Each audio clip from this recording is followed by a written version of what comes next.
இந்த உலகத்தில் வழங்கப்படும் விருதுகளில் மிக உயரிய விருது அப்படின்னா அது நோபல் பரிசு தான். பதக்கம், சான்றிதழ் மற்றும் கோடிக்கணக்கான ரூபாய் இந்த பரிசு தொகையுடன் வழங்கப்படும். இந்த நோபல் பரிசு வழங்குவதற்கு பின்னணியில் ஆல்ஃபிரட் நோபல் என்பவருடைய வாழ்க்கையில் நடந்த ஒரு சம்பவம் தான் இந்த பரிசு இன்றளவும் வழங்கப்படுவதற்கு காரணமாக அமைஞ்சது. இந்த ஆல்ஃபிரட் நோபல் அப்படிங்கிறவர் அடிப்படையில் ஒரு வேதியியலாளர், பொறியாளர், ஆயுத தயாரிப்பாளர் அப்படிங்கிற பன்முகத்தன்மை கொண்ட ஒரு நபர். முதலாக டைனமைட் அப்படிங்கிற ஒரு வெடிபொருளை அவர் கண்டுபிடிக்கிறாரு.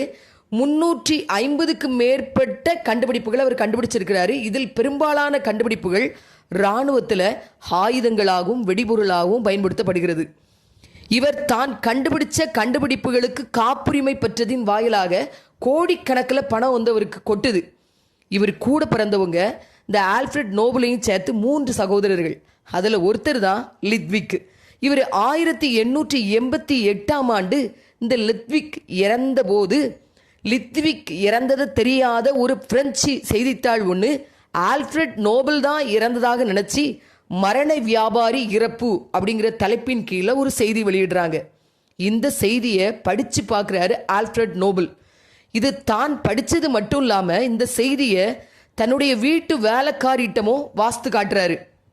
உடனே அந்த வேலைக்காரி சொல்கிறா, அந்த மனுஷன் செத்து போகட்டும், ஆயுதங்களையும் வெடிபொருளையும் கண்டுபிடிச்சி இந்த உலகத்தை நாசமாக்கணும், அழிக்கணும்னு நினச்ச அந்த மனுஷன் செத்து போகட்டும் அப்படின்னு சொல்கிறா.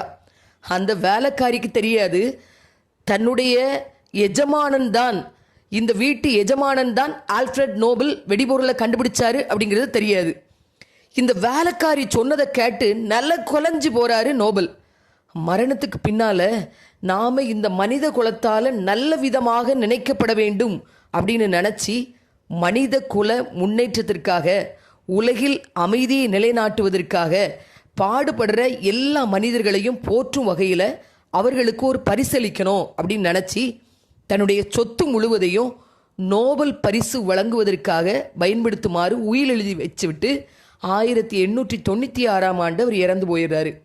அவர் இறந்ததற்கு பின்னால் 1900ஆம் ஆண்டு அவர் பெயரில் நோபல் அறக்கட்டளை உருவாக்கப்படுகிறது.